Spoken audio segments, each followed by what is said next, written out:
Dialog itu dari bahasa Yunani dia dan logos. Dia itu bukan dua loh ya. Kalau logos jelas, logos itu akal atau nalar atau kata.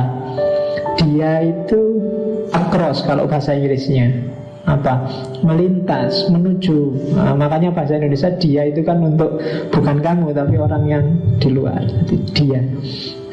Jadi saling dialog itu berarti apa? Saling melintas, saling menuju. Tidak kok sini ngomong apa, tapi ada komunikasi. Itu dialog namanya. Kalau di Sokrates, dialog itu akhirnya antara etika dan edukasi. Tidak sekedar teori. Setiap dialognya Sokrates ujungnya adalah pelajaran apa yang bisa kamu ambil dan apa yang harusnya kamu lakukan. Itu hampir semua. Kalau hari ini kan banyak orang diskusi, banyak orang dialog, banyak orang debat, yang hasilnya ya di ruang itu saja. Keluar ruangan sudah nggak ngefek. Paling jadi tulisan, jadi buku, bukunya ditaruh di perpus, nggak ada yang buka kecuali pas kamu nyari tugas makalah. Tidak ada gunanya katanya Sokrates. Ujungnya pasti kalau tidak etika ya edukasi. Didik apa sih, pelajaran apa yang bisa kamu ambil untuk hidupmu dan apa yang harusnya kamu lakukan. Edukasi dan etika. Kenapa harus begitu? Karena kalau di Sokrates setiap ilmu itu pada akhirnya harusnya menyingkap hakikat hidup dirimu. Jangan ada ilmu yang sia-sia. Ilmu itu harus menaikkan level hidupmu, mewujudkan potensimu yang sudah bagus, sudah baik, sudah pinter tadi. Jangan ada ilmu yang sia-sia. Jangan ada ilmu yang mubadir. Jadi ilmu pun jangan mubadir. Tidak ada gunanya kamu ngoleksi ilmu yang ujungnya hanya koleksi saja. Ujungnya hanya pokoknya pinter Pak, aku teori apa aja ngerti, tapi hidupmu podo wae koyo biasa ya. Tidak ada gunanya. Buat apa mubadir ilmunya? Itu kayak kalau di hadis kan ada ilmu bila amal kasyajar bila samar. Ilmu berarti tidak berbuah. Tanamannya sih ada, pohonnya ada, tapi buahnya nggak ada. Tidak bisa kamu nikmati. Hanya kamu hafalkan. Dan itu yang dikritik oleh Sokrates. Setiap ilmumu tambah, maka jiwamu harus semakin telanjang. Kamu semakin paham siapa dirimu, mau kemana dan untuk apa hidupmu. Kalau tidak ada implikasinya ke sana, kamu hanya buang-buang waktu dan buang-buang uang. Ya termasuk ngaji ini. Tiwas kamu capek ke sini kalau hanya sekedar selesai dengan ngerti Pak, dan selesai, tidak ada gunanya, eman-eman. Kalau bisa hidupkan kebenaran yang kamu yakini. Tidak sekedar diyakini. Iman itu kan disebut iman yang sejati. Kalau yo diyakini, yo diucapkan, yo dilakukan. Ilmu juga begitu. Ya diyakini kebenarannya, ya diungkapkan dan dijalankan. Itu baru ilmu yang berbuah. Problem manusia hari ini kebanyakan ilmunya tidak nyambung sama perilakunya. Oke, dokter yang tiap hari ngomong kesehatan, banyak juga yang ngerokok. Banyak loh dokter yang ngerokok, kemarin saya lihat juga ada. Terus dosen, guru yang tiap hari ngasih petuah, dia sendiri ya butuh petuah sebenarnya. Kayak hidupnya ya rusak. DPR, itu kan banyak yang pinter-pinter loh orang di DPR itu. Kalau kalian lihat, kalau debat itu bisa sehari semalam. Tapi tidak ngefek sama hidupnya. Kamu lihat ILC itu kurang pinter apa orang Indonesia. Argumennya mantep-mantep kabeh, tapi Indonesia tetap rusak. Kebenaran banyak tapi tidak hidup. Itu problem kita hari ini. Bukan berarti orang tidak tahu kebenaran. Hampir semua tahu, tapi tidak hidup. Yang kemarin nyilet, nembak, apalagi gorok dosennya, ngeri aku saiki. Iya, lo itu apa ndak ngerti? Ngerti, tapi kebenaran ndak hidup dalam dirinya. Oke ya, itu tujuannya dialognya Socrates. Dia ingin menghidupkan ini loh, biar hidup. Manusia sekarang mati semuanya. Oke, jadi Socratic method. Kita lihat ya, kayak gimana Socratic method itu. Apa sih Socratic method? Langkah pertama yang wajib adalah kamu harus merasa tidak tahu. Kalau sebelum dialog kamu merasa sudah tahu, hasilnya tawuran mesti. Jadi langkah pertama, titik berangkatnya harus saya tidak ngerti, coba dijelaskan. Ini kalau di Socrates, zaman Socrates, gaya kayak gini ini nabrak 3 problem sekaligus. Yang pertama nabrak para ilmuwan, kalau hari ini para saintis. Yang kedua nabrak kelompok sofis. Dan yang ketiga nabrak ilmuwan yang lain, termasuk seni, termasuk arsitektur dan lain-lain. Jadi para saintis dengan Socrates ngomong aku tidak tahu, itu sindiran luar biasa. Karena biasanya para saintis itu cenderung ngerti segalanya dan materialistis. Segalanya bisa dijelaskan secara materi. Ilmuwan itu biasanya sombong karena merasa bahwa semua realitas bisa dia jelaskan. Kalau ada fenomena apa-apa, itu ada penjelasannya. Selalu merasa gitu. Oh, itu ada keterangannya. Kenapa Indonesia rusak? Oh, itu penjelasannya gini loh. Kok pinter di situ? Kenapa kok Indonesia ini sekarang banyak pelecehan seksual? Itu kayak gini loh. Itu pinter nih. Pokoknya jelasnya ngono iso. Seolah-olah dia ngerti segalanya. Kan banyak di TV itu komentator-komentator itu. Kemarin ngomentari kasus A, besok ngomentari kasus B, besoknya lagi ngomentari kasus C. Segalanya dia ngerti. Nah ini problem kalau di Socrates. Tapi itu logikanya TV. Coba TV mewawancarai Socrates, mungkin balik wartawannya diwawancarai sama Socrates. Ya kan? Oh saya tidak tahu, kalau menurutmu gimana? Itu mesti balik kayak gitu. Jadi mesti besok tidak ditemui lagi sama wartawannya. Jadi itu kritik luar biasa pada orang-orang yang merasa ngerti segalanya. Yang kedua kaum sofis. Apa nih kaum sofis? Kaum sofis ini ya wis. Kalau ilmuwan kan biasanya fokusnya pada ilmunya saja. Kalau kaum sofis ini segala ilmu termasuk yang supranatural dia merasa ngerti, tergantung yang bayar siapa. Itu orang-orang sofis. Hari ini kan banyak orang yang gayanya sofis. Jadi merasa ngerti segalanya, ada apa saja dia bisa ngomentari, bisa bikin tulisan, asal bayarannya cocok. Nah itu kaum sofis. Itu akar katanya sama. Ada filosofia. Sofia sama sofis itu satu akar. Kebijaksanaan, cuma konotasinya jauh. Oke, kaum sofis itu sering disebut bukan filosofia tapi misosofia. Dia benci kebijaksanaan. Tidak ada kebenaran umum, itu tidak ada. Kebenaran itu ada konteksnya sendiri-sendiri. Itu kayaknya kaum sofis. Termasuk juga ketika Socrates ngomong aku tidak tahu, itu kritik pada ilmuwan-ilmuwan humaniora, seniman, politisi, dan lain sebagainya. Biasanya ini tidak merasa ngerti segalanya sih, cuma merasa ilmunya lah yang paling penting. Agamawan itu merasa ilmu agama loh paling penting, yang lain tidak penting semua.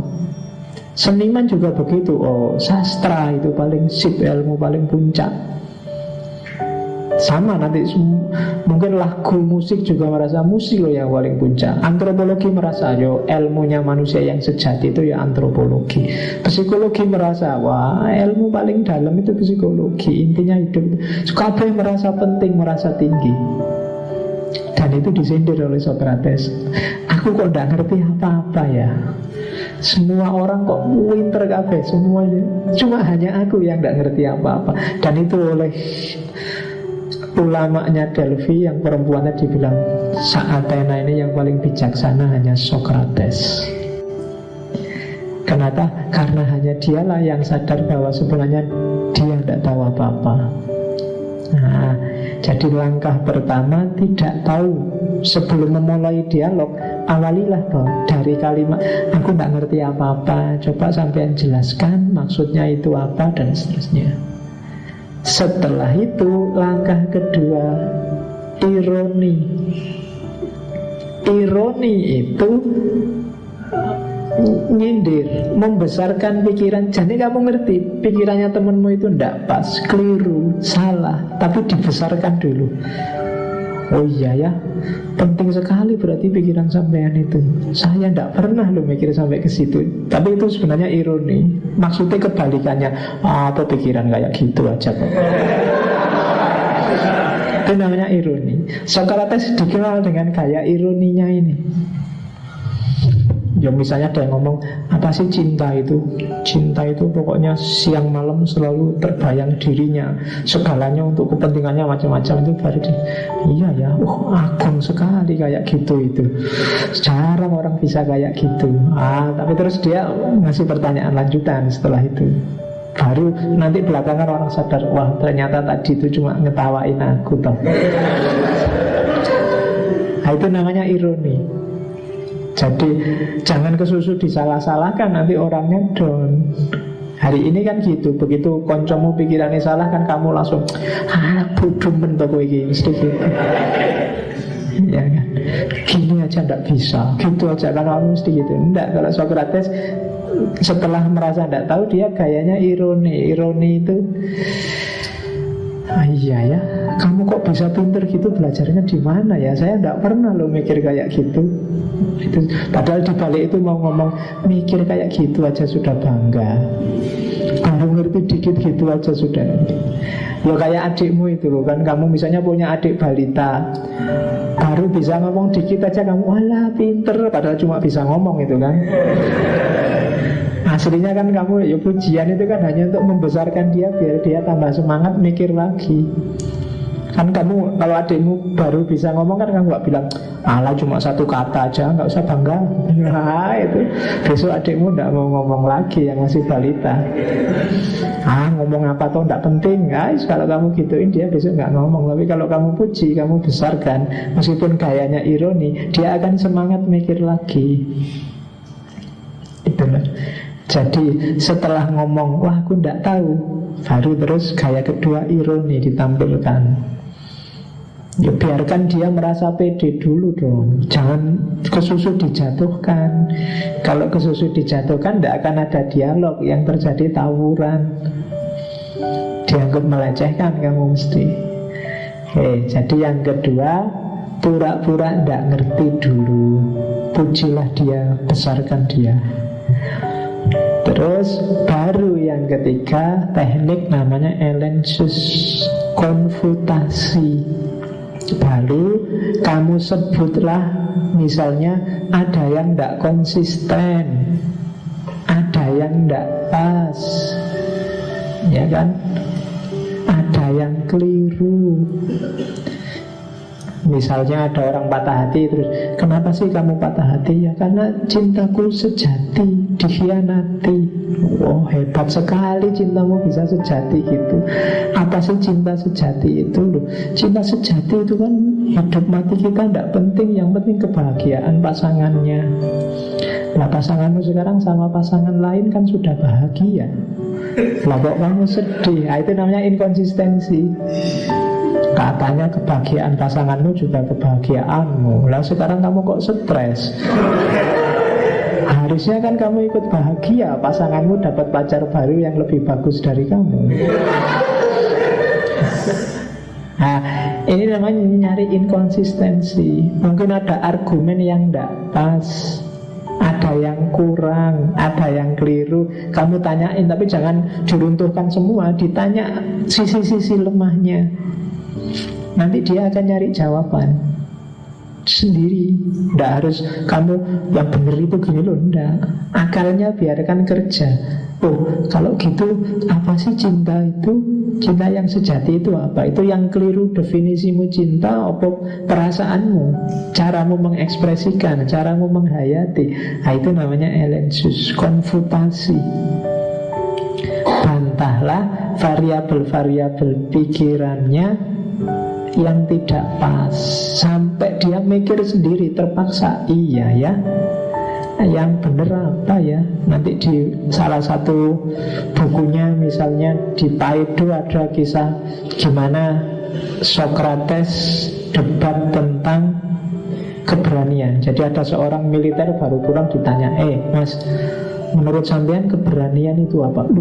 Berani itu tidak peduli berapa musuh, kita serang, pantang mundur, maju terus. Berarti kalau mundur tidak berani. Iya, kalau mundur itu bukan pemberani.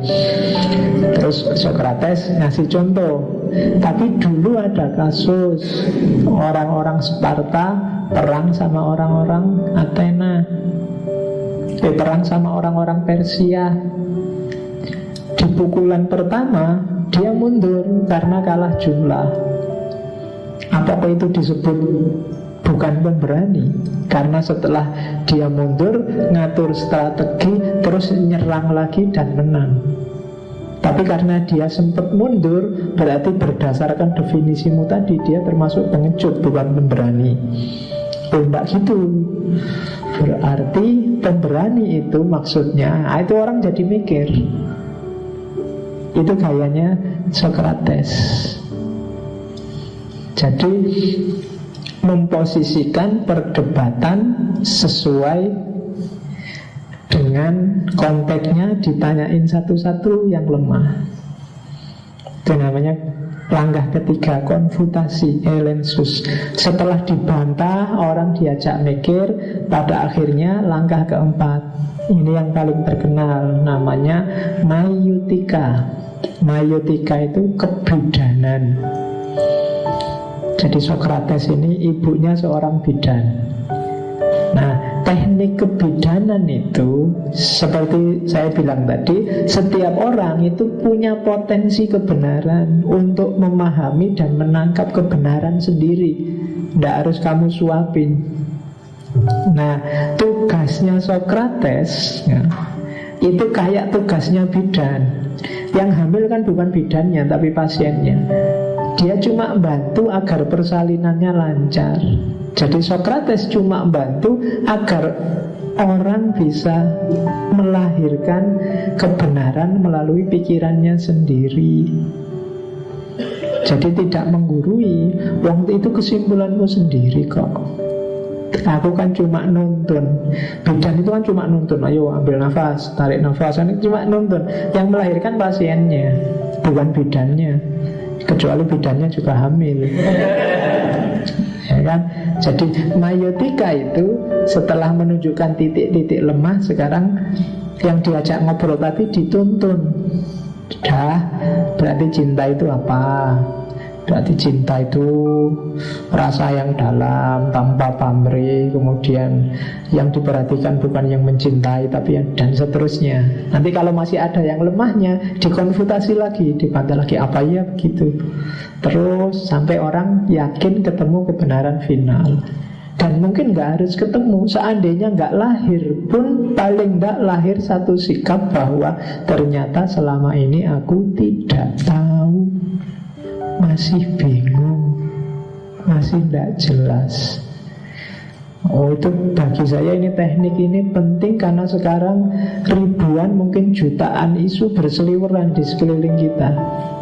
Kita sudah gegeran, tapi opo ya kamu sudah ngerti bener kok. Hari ini rame khilafah. Apa sih khilafah itu? Bedanya apa khilafah sama khalifah, sama khalifah? Sama, ya kan ada mahasiswi namanya khalifah. Apa sih pelecehan seksual itu apa? Yang disebut melecehkan itu batasnya sampai mana? Terus banyak loh yang kamu janjane apa yang ngerti tenan kok kamu kok sampai gegeran itu loh. Kamu kok sampai debat tidak ada habisnya. Kamu kok sampai musuhan sama orang lain gara-gara itu. Jangan-jangan kamu nggak ngerti, cuma ya denger-denger aja, baca berita-berita hoax tentang Ahok, terus kamu salah interpretasi, terus kamu gegeran sama temanmu, terus nambah musuh. Nah, gaya kayak Socrates mungkin sekarang perlu kamu terapkan menghadapi banjir informasi. Kalau memang belum ngerti benar, diakui aja, saya belum tahu. Hari ini kan banyak orang kayak sofis, ada berita apa aja dikomentari. Nah itu bahaya kalau bagi Socrates, bahaya untuk kebenaran juga untuk hidupmu. Oke, jadi langkah keempat, maiotika. Nah, kuncinya ini katanya Socrates, I cannot teach anybody anything. I can only make them think. Aku tidak bisa ngajar apa-apa pada siapapun. Aku hanya bisa membuat mereka mikir. Ya kan, mikir dong kan itu. Kayak cak lontong itu loh. Tidak penting pancingannya apa, yang penting bikin orang mikir.